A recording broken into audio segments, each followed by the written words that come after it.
नमस्कार बच्चों, मैं डिम्पल सैनी लेकर आई हूँ फिर से आपके लिए हिंदी के ऑनलाइन क्लास। तो आपकी इस कक्षा में आप सभी का बहुत बहुत स्वागत करती हूँ। देखिए बच्चों, हम चल रहे हैं यूपी बोर्ड की तरफ और यूपी बोर्ड के लिए बहुत अच्छी बात यह है कि हमारी दो पुस्तक यानी कि दो बुक हो चुकी है। जो पहली है गद्य गरिमा, जिसको हमने पढ़ लिया है, सारे निबंध, आलोचना, कहानी, जिस भी रूप में गद्य साहित्य लिखा गया था वो सारा हमने पढ़ लिया है। उसके बाद में थी हमारी बुक काव्यांजलि, जिसमें काव्य थे, सारी कविताओं के रूप में हमने जो भी पद्यात्मक शैली में लिखी गई रचना थी वो सारी पढ़ ली है। जीवन परिचय, प्रश्न उत्तर सभी के साथ और सप्रसंग व्याख्या के साथ जितना भी कुछ था हमने सभी कुछ पढ़ लिया है। आज देखिए, जो हम एक नई यात्रा शुरू करने जा रहे हैं जिसका नाम है कथा साहित्य। कथा साहित्य के अंतर्गत आपकी यहाँ पर जो सिलेबस है उसमें 4 कहानियाँ हैं। इन 4 कहानियों को हम पढ़ेंगे, उसकी कथा वस्तु पढ़ेंगे, इसका सारांश पढ़ेंगे और इसके प्रश्नोत्तर पढ़ेंगे। ठीक है, इन चीज़ों को लेकर हम इसमें हमारा जो चैप्टर है यानी कि पूरी कहानी है उसको पूरा करेंगे। कहानी को पढ़ने से पहले मैं आपको बताना चाहूँगी कि कहानी के कुछ आवश्यक तत्व होते हैं, जिसमें कथानक होता है कि स्टोरी क्या है। ठीक है, कथा वस्तु या कथानक जो भी है यानी कि स्टोरी क्या है। उसके बाद में स्टोरी जब चलती है तो चलने के समय जो स्टोरी का जो वातावरण होता है उसे कहते हैं परिवेश। परिवेश क्या है, ठीक है। उसके बाद पात्र कौन कौन से यानी कौन कौन से कैरेक्टर है हमारे, उनका चरित्र कैसा है, कौन नकारात्मक चरित्र का है, कौन सकारात्मक चरित्र का है, यानी कि उन्होंने कौन कौन से कर्तव्यों का पालन किया है, क्या क्या चीज़ें है उसके अंदर है, वो सारी चीज़ें आ जाती है हमारे एक कहानी के तत्वों के अंतर्गत। तो इन्हीं कहानी के तत्वों को लेकर हम यहाँ कहानी का वाचन करेंगे, कहानी का सारांश पढ़ेंगे, कहानी को समझेंगे, उसके उद्देश्य को समझेंगे, उसके कथा वस्तु को समझेंगे, उसकी कथानक को समझेंगे। तो इसी के साथ में सबसे पहले हम जानेंगे कि हमारे सिलेबस में कौन कौन सी कहानियां हैं। शुरू करते हैं हम। तो देखिए, हमारे सिलेबस में कौन कौन सी कहानियां हैं। हम यहाँ पर 4 कहानी हमें दिखाई दे रही है। ये नंबर 1 कहानी, ये नंबर 2, ये नंबर 3 और ये नंबर 4। नंबर 1 की कहानी है हमारी ध्रुव यात्रा, जो लिखी गई है जैनेन्द्र कुमार जी के द्वारा। और जैनेन्द्र कुमार जी एक मनोवैज्ञानिक कथाकार कहे जाते हैं। ठीक है, यानी कि प्रेमचंद जी की कहानी से प्रेरणा लेकर वे एक कहानी लेखक बने, लेकिन मनोवैज्ञानिक धरातल पर उन्होंने अपनी कहानियों का निर्माण किया है। दूसरी कहानी हमारी पंचलाइट, जो लिखी गई है फणीश्वर नाथ रेणु जी के द्वारा। फणीश्वर नाथ रेणु जी आंचलिक कथाकार उपन्यास कहे जाते हैं, तो उनकी जो पंचलाइट कहानी है वो भी आंचलिक कहानी के उपलक्ष्य में ही लिखी गई है। तीसरी जो कहानी है हमारी लाटी, और वो है शिवानी जी के द्वारा लिखी गई। और नंबर 4 यानी कि अंतिम कहानी बहादुर, जो अमरकांत जी के द्वारा लिखी गई कहानी है। यानी कि पहली ध्रुव यात्रा, उसके बाद पंचलाइट, फिर लाटी और फिर बहादुर। ये 4 कहानियों को हमें पढ़ना है। और 4 कहानियों को ऐसे नहीं पढ़ना है कि बिल्कुल कहानी की तरफ पढ़ लिया और हो गया, ऐसे नहीं पढ़ना। हमें देखना है कि पात्र कौन कौन से थे भाई उसमें, कथानक क्या था उसका, और कहानी को हम सारांश के रूप में पढ़ेंगे, मेन बात उसमें क्या लिखी गई है। उसके बाद उससे रिलेटेड जो भी प्रश्न उत्तर आपके एग्जाम में आते हैं, उस एग्जाम में आने वाले क्वेश्चन के टाइप से हम उन क्वेश्चन को करेंगे कि किस तरह के एग्जाम में प्रश्न आते हैं। उन्हीं प्रश्नों को हम यहाँ पर महत्वपूर्ण देंगे। ठीक है, तो पहली कहानी है हमारी ध्रुव यात्रा, जो लिखी गई है जैनेन्द्र कुमार जी के द्वारा। अब देखिए, ध्रुव यात्रा के बारे में आपको बताती हूँ कि जैनेन्द्र कुमार जी एक मनोवैज्ञानिक कथाकार है, उपन्यासकार है। तो उन्होंने मनोवैज्ञानिक धरातल पर एक कहानी लिखी है। तो ध्रुव यात्रा के जो पात्र कहे जाएंगे, तो पात्र में सबसे पहले पात्र एक नायक है रिपुदमन, राजा रिपुदमन थे। और उनकी जो नायिका कही जाएगी वो थी उर्मिला, उनकी प्रेमिका, प्रेयसी कही जाएगी। और जो तीसरे पात्र है वो उर्मिला के पिता कहे जाते हैं, लेकिन ये बाद में पता चलता है, जिनका नाम है मारुति, जिन्हें आचार्य कहे जाते हैं। यानी कि जो एक तरह के मनोविज्ञान, एक मनोचिकित्सक के रूप में यहाँ पर प्रतिष्ठित है। तो होता क्या है कि राजा रिपुदमन और जो उर्मिला है वो प्रेम बंधन में बंधे हुए रहते हैं। अब ऐसे करते करते क्या होता है कि जब उर्मिला उन्हें विवाह का प्रस्ताव देती है कि आप मुझसे विवाह कर लीजिए, तो उस समय क्या होता है कि राजा रिपुदमन अपने युवावस्था में होता है और उनके लिए बहुत सारे सपने होते हैं अपने जीवन में कुछ पाने के लिए। अब तो क्या करते हैं कि राजा रिपुदमन उस समय उर्मिला को मना कर देते हैं कि मैं विवाह अभी नहीं कर सकता, मैं अपने सपनों को पूरा करूंगा, कि मेरे जीवन के कुछ लक्ष्य हैं, उन लक्ष्यों तक पहुंच जाऊंगा तब मैं विवाह करूंगा। तो उर्मिला क्या करती है कि उन्हें बार बार अब मतलब फिर उन्हें बार बार कहती है कि भाई मुझसे विवाह कर लीजिए, लेकिन वो जो राजा रिपुदमन है वो विवाह नहीं करते हैं। होता यह है कि प्रेम संबंध के कारण जो उर्मिला है वो गर्भवती हो जाती है, और उसके बाद जब उसे उर्मिला को एहसास होता है कि अब इस दबाव के कारण राजा से विवाह करना तो गलत होगा, क्योंकि उर्मिला ने राजा रिपुदमन से सच्चा प्रेम किया था और राजा रिपुदमन ने भी उर्मिला से सच्चा प्रेम किया था। तो उस गर्भवती होने का जब समाचार रिपुदमन को प्राप्त होता है तो वह विवाह के लिए तैयार हो जाते हैं। लेकिन अब उर्मिला तैयार नहीं है बिल्कुल भी कि मैं विवाह नहीं करूंगी, पहले आप अपने सपनों को पूरा करके आइए। तो राजा रिपुदमन है वो ध्रुव यात्रा में यात्रा करने जाते हैं, दक्षिणी ध्रुव पर विजय प्राप्त करके आते हैं, और उनका पूरा जो देश है वो जश्न मनाता है। और ये जो जश्न की खबर है वो सारी जो उर्मिला होती है वो अखबार के माध्यम से पढ़ती है और जानती है कि हाँ, जो मेरे प्रिय है वो अब अपनी उपलब्धियों को प्राप्त कर चुके हैं। उसके बाद जब राजा रिपुदमन दिल्ली में होते हैं तो उनका मन थोड़ा असंतुष्ट होता है। असंतुष्ट क्यों? क्योंकि जो सपने थे वो तो पूरे हो गए हैं, लेकिन उनकी जो मन की स्थिति थी वो कहाँ थी? उर्मिला की तरफ थी, कि उर्मिला की ऐसी स्थिति में वह उसका साथ देना चाहते थे, लेकिन उर्मिला तैयार नहीं थी। इस कारण से वह थोड़ी सी मनोगत बीमारी से व्याकुल हो गए थे, यानी कि उससे ग्रस्त हो गए थे। तो इस मनोगत बीमारी को सही करने के लिए वो आचार्य मारुति के पास जाते हैं और उनसे कहते हैं कि मैं इस तरह से दुविधा में फंसा हुआ हूँ, तो मेरा इलाज करिए। तो वे कुछ इंतजाम बताते हैं, कुछ इलाज बताते हैं। उसके फलस्वरूप जब राजा रिपुदमन उर्मिला के पास जाते हैं तो उर्मिला के पास एक बच्चा देखते हैं। वो समझ जाते हैं कि ये बालक मेरा है, और उसका नाम पूछते उर्मिला, दोनों में वार्तालाप होता है और इस तरह से कथानक आगे बढ़ता रहता है।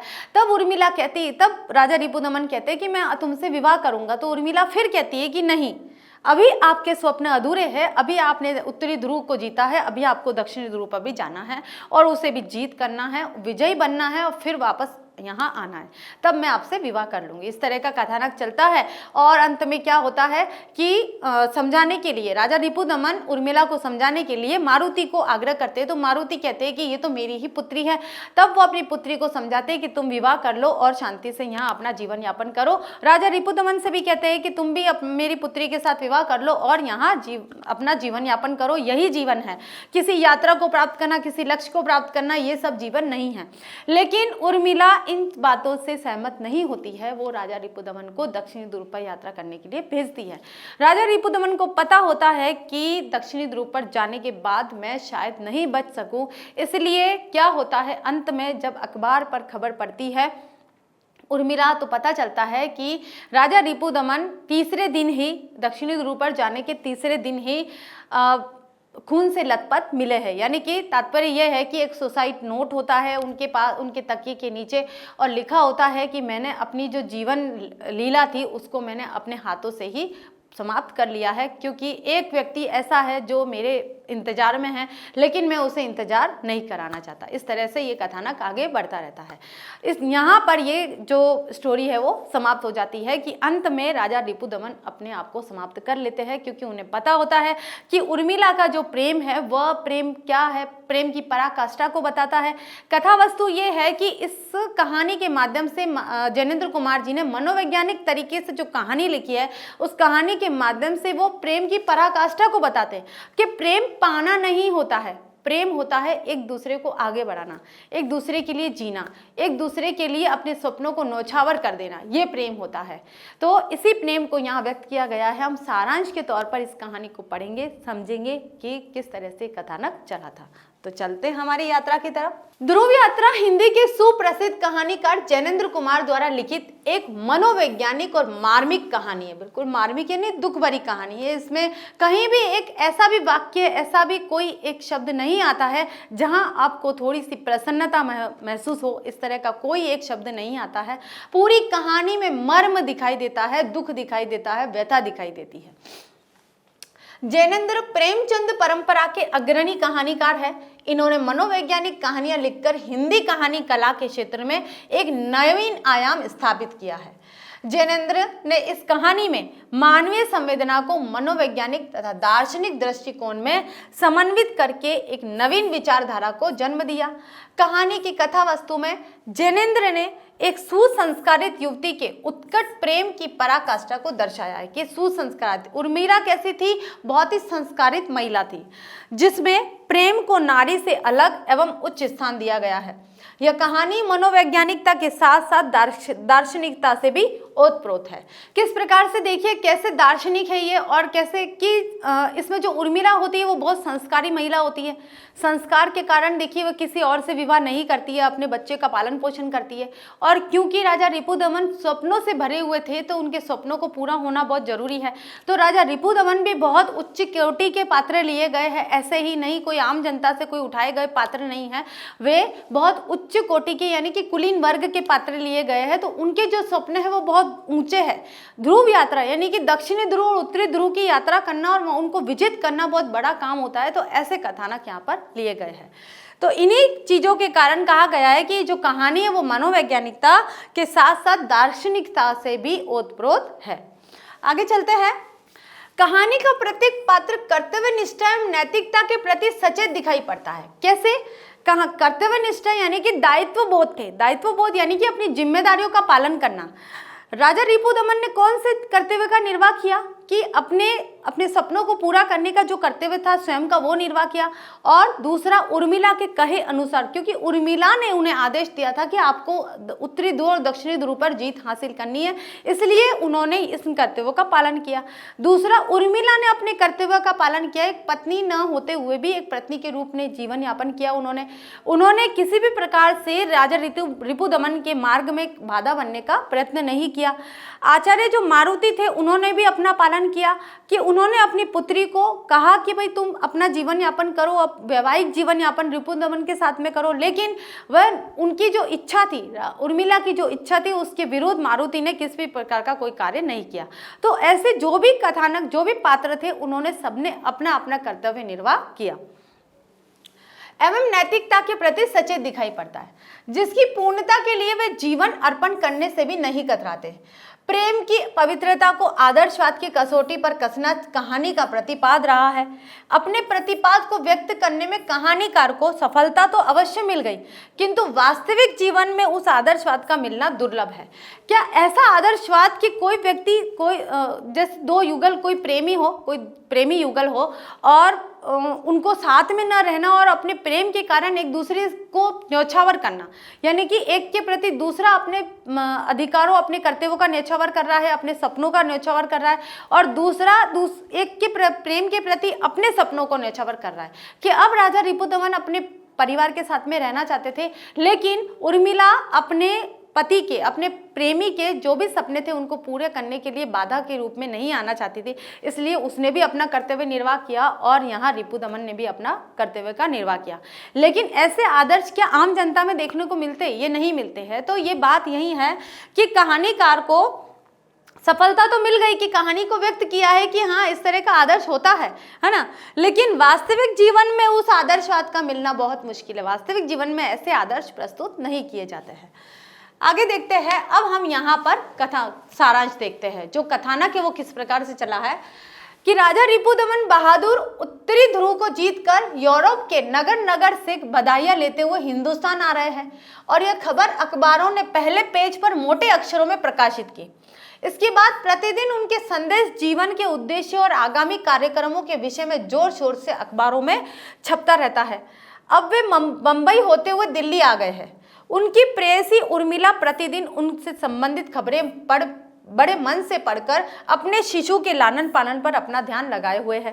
चौथे दिन एक बड़ा मोटा लिफाफा उसे प्राप्त हुआ जिसमें एक संक्षिप्त खत रखा हुआ था।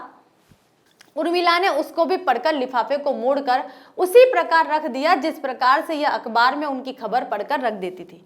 कि एक चौथे दिन 3 दिन तक तो उन्होंने ये खबर पढ़ी कि भाई राजा रिपुदमन थे, उन्होंने उत्तरी ध्रुव को जीत लिया है। यूरोप के बाद अब वे मुंबई आ गए हैं, मुंबई से फिर दिल्ली आ गए, क्योंकि जहाज में गए थे तो मुंबई बंदरगाह, वहाँ से फिर दिल्ली आ गए, और दिल्ली के बाद उनको लग रहा था कि वह यहाँ आएंगे। ठीक है, पढ़कर तो ऐसी खबरें पढ़कर कई प्रकार के उनके जोर शोर की, उनकी उनके यश प्राप्त करने की, उनकी यात्राओं की, आगे का उनका कार्यक्रम क्या है। तो पता है ना, जो भी बड़ा व्यक्ति होता है, कोई कुछ हासिल करके आता है तो उसके विषय में जो भी उसकी उद्देश्य होते हैं, कार्यक्रम होते हैं, अब कहाँ जाएगा, कैसे जाएगा, कहाँ निवास करेंगे, सारी रूपरेखा अखबारों में छप जाती है। मीडिया बहुत ज़्यादा सतर्क है, तो वो मीडिया के कारण वह उर्मिला तक ये खबर पहुंच गई थी। लेकिन चौथे दिन क्या हुआ कि एक बड़ा सा लिफाफा उसके पास आता है, तो जैसे उसने उन अखबारों को मोड़कर रख देती थी पढ़ने के बाद, वैसे ही उस लिफाफे को भी उसने मोड़कर रख दिया।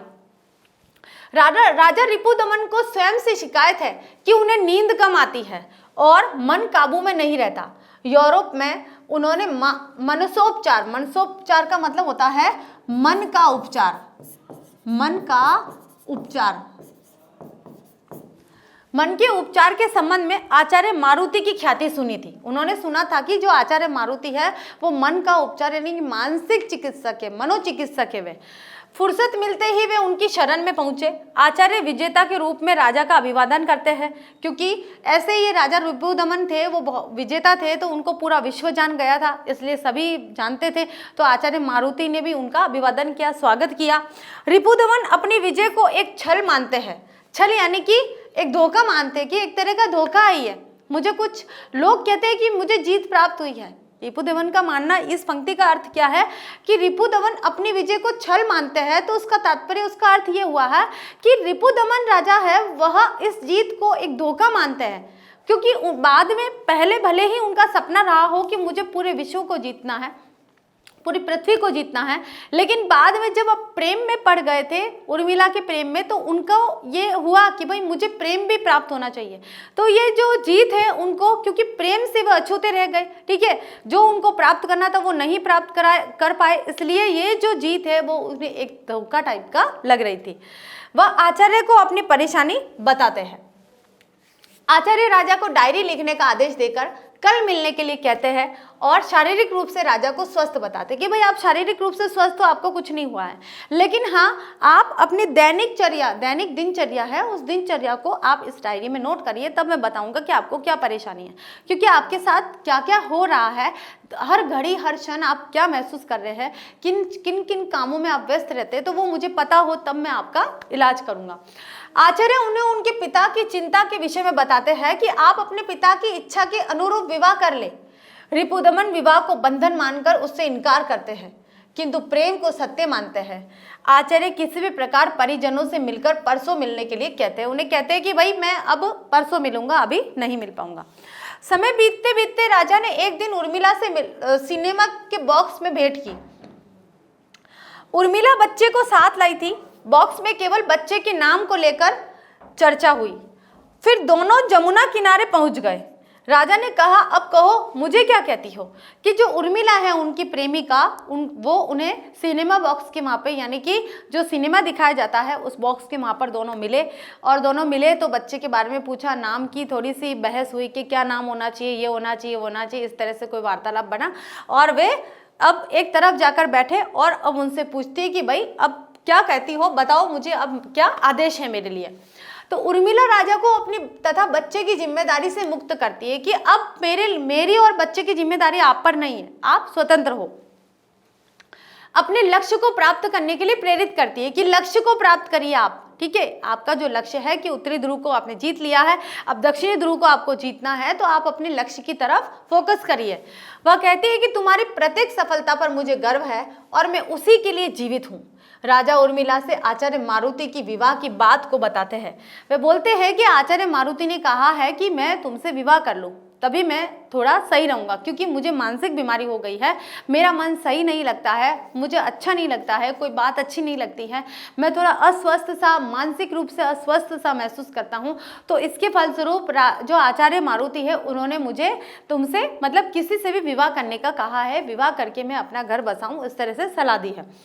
वह मारुति को ढोंगी बताती हुई कहती है कि जानती हूँ वह स्त्री को चूल्हे के और आदमी को हल के लिए पैदा हुआ मानते हैं, यानी कि अब वे मारुति को समझती है, वह पहले से जानती है कि मैं जानती हूँ उन्हें, वो तो ढोंगी है। वो कहते हैं कि जो नारी है वो केवल चूल्हा चौका करने के लिए बनी है और जो पुरुष है वो केवल हल जोतने के लिए बना है, इससे आगे और कोई उनका कोई कार्य नहीं है। तो ऐसे ढोंगी बाबा को मैं जानती हूँ। वह महत्व का शत्रु और साधारण का अनुचर है। उर्मिला सिद्धि के लिए राजा को दक्षिणी ध्रुव जाने के लिए कहती है कि अगर आपको कुछ सिद्ध करना है, अगर आपको इस संसार को सिद्ध करके दिखाना है कि मैं बलशाली हूँ, मैं ताकतवर हूँ, मैं कुछ कर सकता हूँ, तो आपको अब दक्षिणी ध्रुव जाकर दिखाना पड़ेगा। आगे देखिए, राजा मैं तुम्हें पाने के लिए भेजती हूँ और तुम मुझे पाने के लिए जाते हो। कि राजा मैं तुम्हें पाने के लिए, अगर तुम दक्षिणी ध्रुव को जीत सकते हो, वहां तुम जा सकते हो, तो मैं तुम्हें वैसे ही पालूंगी, क्योंकि तुम इतने अमर हो जाओगे, इतने ख्याति प्राप्त हो जाओगे कि मैं तुम्हें वैसे ही पालूंगी। लेकिन तुम तो मुझे पाना चाहते हो। तो ये कहाँ की बात हुई? यही तो मिलने की राह है। राजा कहता है देखो तुम रो रही हो। इस पर उर्मिला कहती है कि हाँ, स्त्री रो रही है, प्रेमिका प्रसन्न है, स्त्री की मत सुनना, मैं भी पुरुष की नहीं सुनूंगी, दोनों जने प्रेम की सुनेंगे, प्रेम जो सिवा किसी दया को, किसी कुछ को नहीं जानता। अब यहाँ देखिए क्या बात बताइए उर्मिला ने। यहाँ उर्मिला और राजा रिपुदमन दोनों वार्तालाप कर रहे हैं कि मैं तुमसे तुम्हारे साथ रहना चाहता हूँ, लेकिन तुम मुझे वहां भेज रही हो।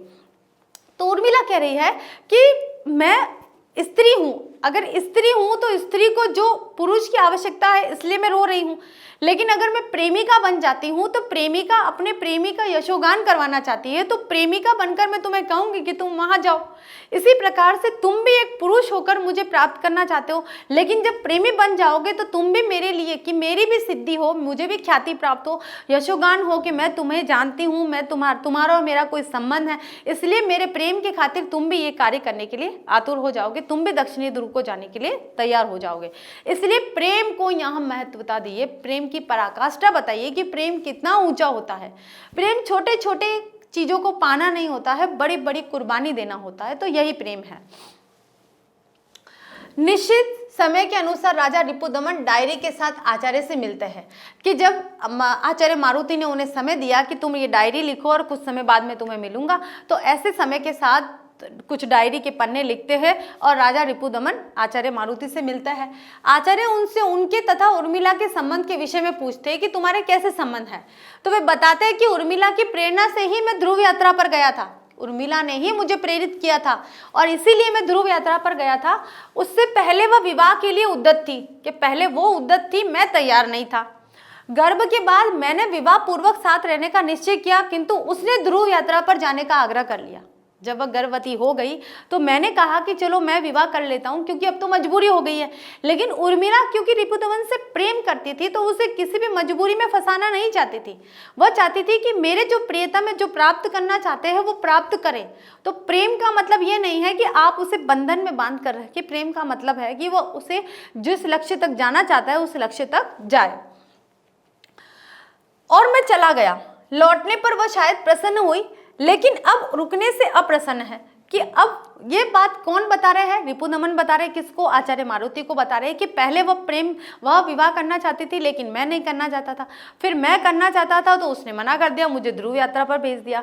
अब मैं लौटकर आया हूँ तो वह प्रसन्न है, वह मेरे साथ प्रसन्न है, लेकिन अब मैं अगर यहीं रहना चाहता हूँ तो वो मुझसे खुश नहीं है, वो मुझे फिर से भेजना चाहती है मेरे लक्ष्य की तरफ। ठीक है, वह कहती है कि जाओ, जय यात्रा की कहीं समाप्ति नहीं है, सिद्धि तक जाओ जो मृत्यु के पार है। वो कह रही है कि तब तक आप सिद्धि प्राप्त करो जब तक आप मृत्यु को प्राप्त नहीं हो।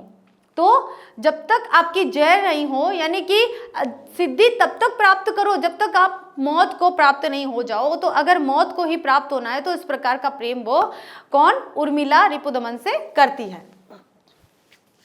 आचार्य मारुति रहस्य उद्घाटन करते हैं, यानी कि कुछ राज बताते हैं कि वह मेरी सगी बेटी है। कौन? उर्मिला। रिपुदमन को बताते हैं कि जिस महिला के बारे में आप बात कर रहे हो, जिस उर्मिला के बारे में बात कर रहे हो, वह तो मेरी सगी बेटी है। आचार्य राजा से पूछते हैं कि अब क्या कहते हो?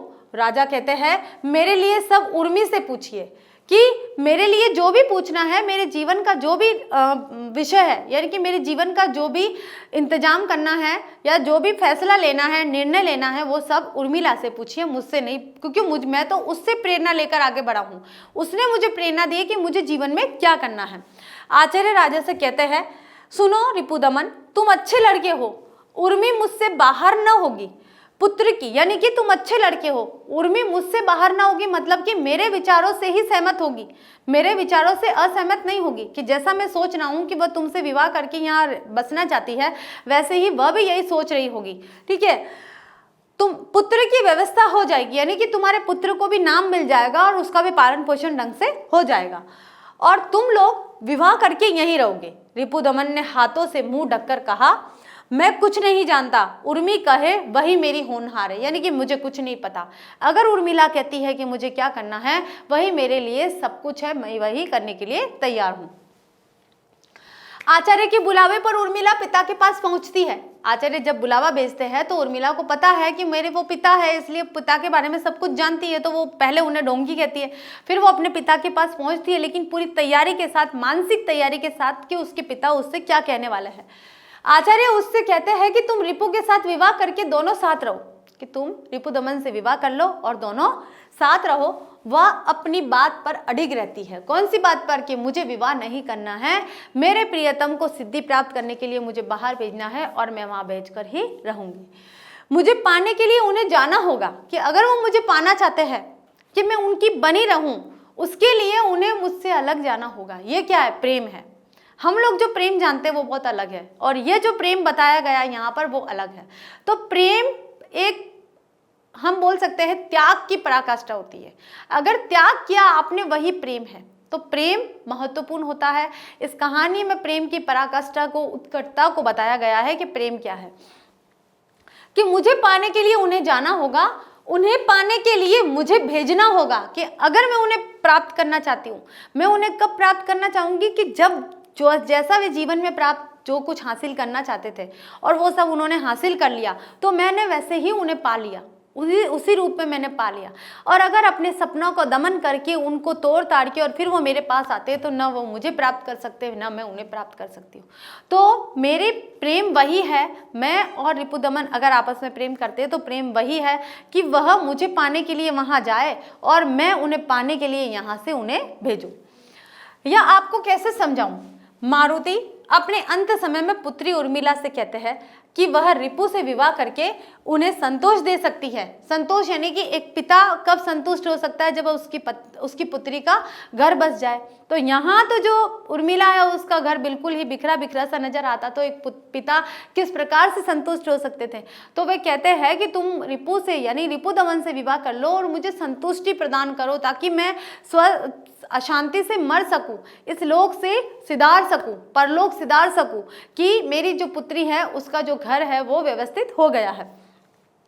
यह कहकर मारुति रोने लगते हैं, किंतु उर्मिला यह कहती हुई उनके पास से चली जाती है कि मुझ अभागिन के भाग्य में आज्ञा पालक तक का सुख, हाय विधाता क्यों नहीं लिख सका। कि आज्ञा पालक यानी केवल मैं आज्ञाओं का पालन करती रहूं, यही सुख मुझे मिला है और कोई मुझे सुख नहीं मिला है। कभी मैं अपने मन का कर पाऊं, इस तरह का मुझे कोई सुख मिला नहीं है क्या? तो इस तरह से अपने पिता को वो कहती हुई चली जाती है।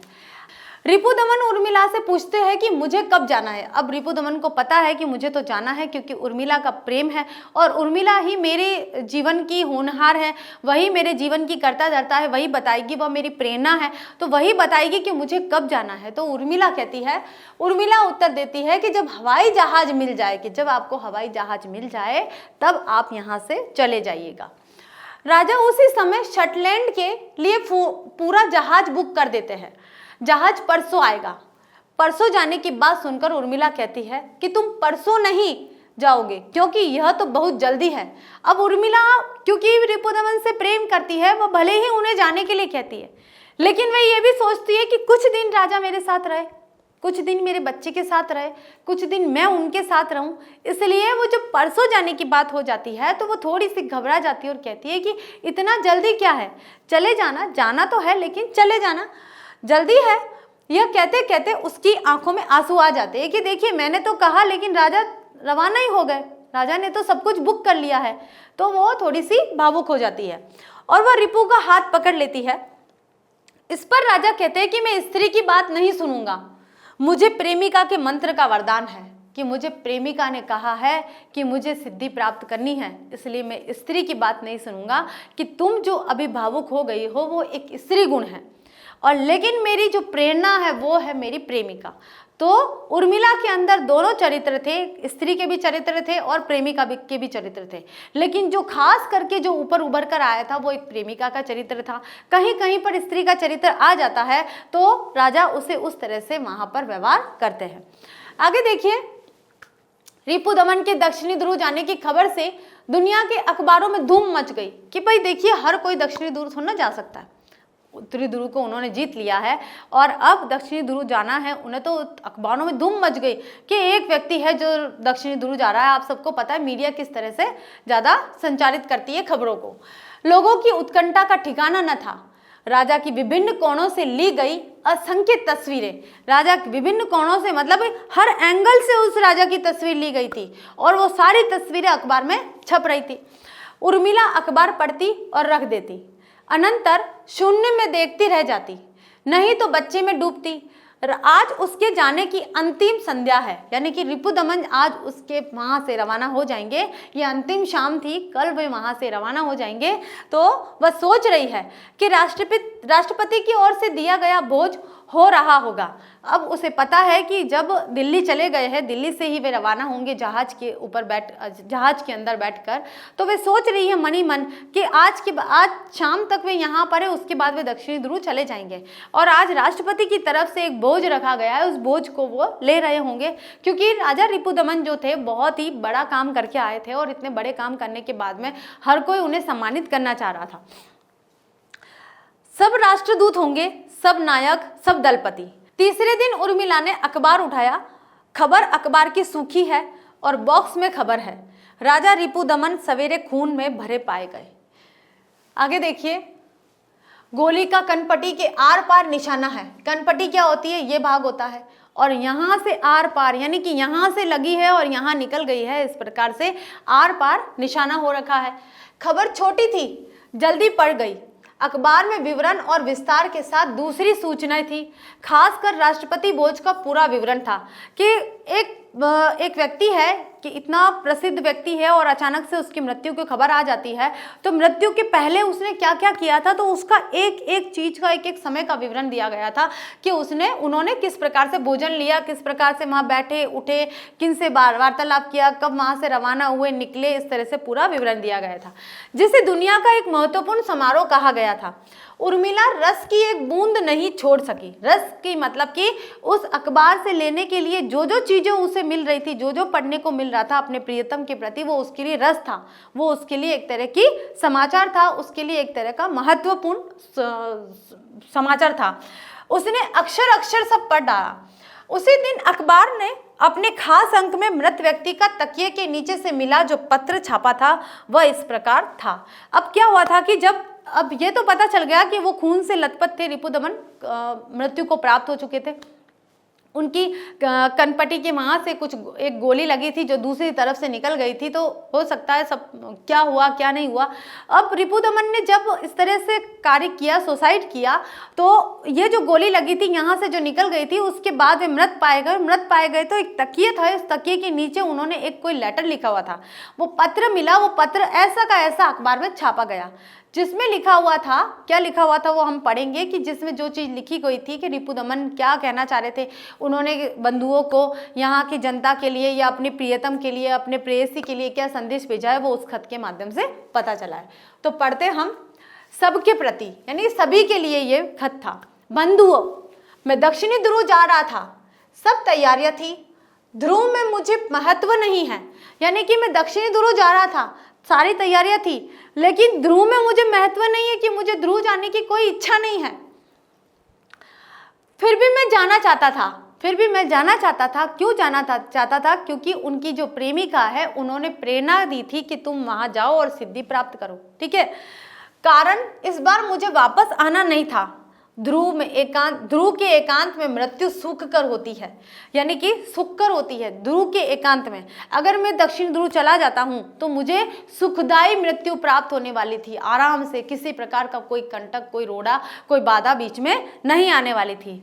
ध्रुव यात्रा मेरी व्यक्तिगत बात थी। व्यक्तिगत बात कैसे थी? क्योंकि अपनी प्रेमिका के कारण वे ध्रुव यात्रा करने जा रहे थे। दक्षिण ध्रुव की यात्रा उनकी प्रेमिका की प्रेरणा थी, इसलिए वो जा रहे थे।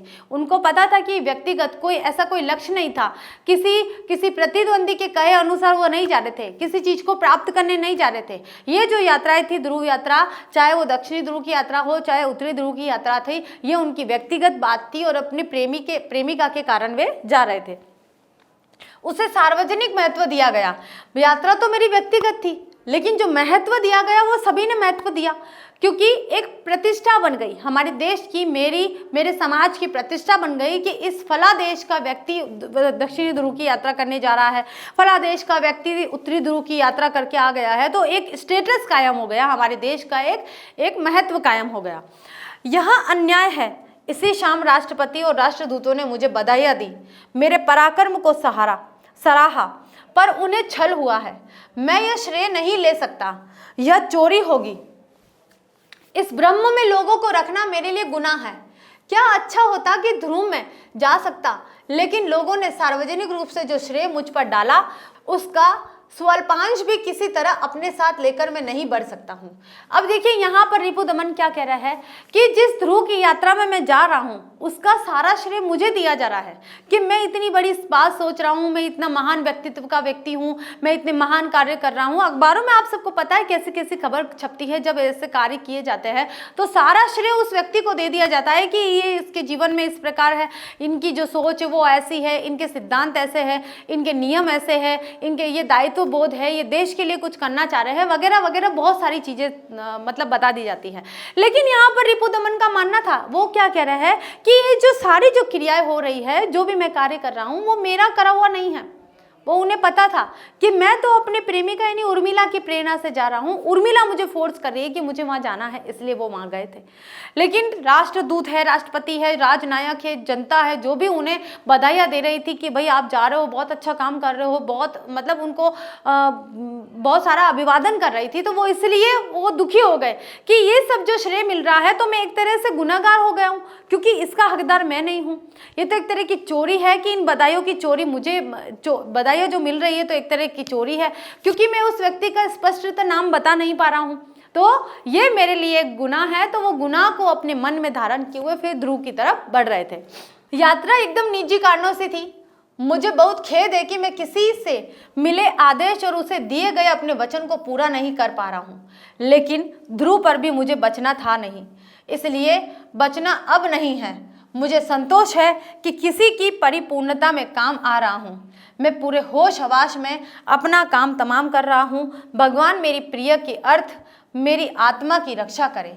मेरे प्रिय के अर्थ यानी कि उर्मिला, उसके जो भी उद्देश्य है जीवन के, उन उद्देश्यों की रक्षा करे, उसे सांत्वना दे, उसे संतोष प्रदान करे और मेरी आत्मा की रक्षा करे कि मेरे प्रिय के अर्थ ही मेरी आत्मा है, मेरे प्रिय के उद्देश्य, मेरे प्रिय की जो जीवन जीने की शैली है वही मेरी आत्मा है और मेरी आत्मा मेरी प्रेमिका है, तो मेरी आत्मा की ईश्वर रक्षा करे। इस तरह से कथन कह के और रिपुदमन ने अपने जीवन की समाप्ति कर ली थी। तो उन्होंने आत्महत्या की थी ये कहकर कि अगर मुझे कोई श्रेय प्राप्त हो रहा है तो वह गलत हो रहा है, अगर मुझे कोई बधाइयाँ मिल रही है तो एक तरह का गुनहगार हूँ मैं, और इस गुनाह के साथ मैं किसी ध्रुव पर, किसी यात्रा पर नहीं जा सकता हूँ। अगर मैं यात्रा पर चला भी गया तो मेरी जो अंतिम सीमा है, अंतिम लक्ष्य है वो यही होगी कि मुझे मृत्यु प्राप्त हो जाए, तो हो सके कि मैं वहाँ जाऊँ उससे पहले ही उन्होंने वहाँ अपना देह का, अपने जीवन को समाप्त कर दिया। इसी के साथ देखिए बच्चों, ये जो ध्रुव यात्रा है उसका उद्देश्य ये है, ये बताना है कि प्रेम किसी चीज को एक दूसरे को पाना नहीं होता है। प्रेम प्रेरणा होती है, प्रेम की पराकाष्ठा होती है, कि प्रेम एक पराकाष्ठा होती है। यहाँ पर रिपुदमन ने उर्मिला की बातों को मानकर उसकी प्रेरणा से जिन चीज़ों को हासिल किया है, जिन लक्ष्यों को प्राप्त किया है वो प्रेम था। और यहाँ उर्मिला की बात करें तो अपने प्रियतम को उनके लक्ष्यों तक पहुँचाने का जो कार्य उन्होंने किया वो भी प्रेम था। अपने सुख को त्याग करके अपने प्रियतम से अलग होकर जो कार्य उन्होंने किया वो भी प्रेम था। तो इस तरह की प्रेम की पराकाष्ठा को जैनेंद्र कुमार जी ने बड़े ही मनोवैज्ञानिक और दार्शनिक ढंग से प्रस्तुत की है, जो बहुत ही उत्कृष्ट है। आदर्श समाज के अंतर्गत ये होती है, लेकिन हम आज के लोक समाज की बात करें, लौकिक समाज की बात करें तो ऐसे लौकिक समाज में इस तरह के आदर्श प्राप्त होना दुर्लभ है, ऐसे आदर्श कहीं नहीं दिखाई देते। इसके साथ आज हमारी ये कथा समाप्त होती है। अगले लेक्चर में हम इसी से जुड़े हुए कुछ महत्वपूर्ण प्रश्न उत्तर लेकर फिर से हाजिर होते हैं। तब तक के लिए थैंक यू।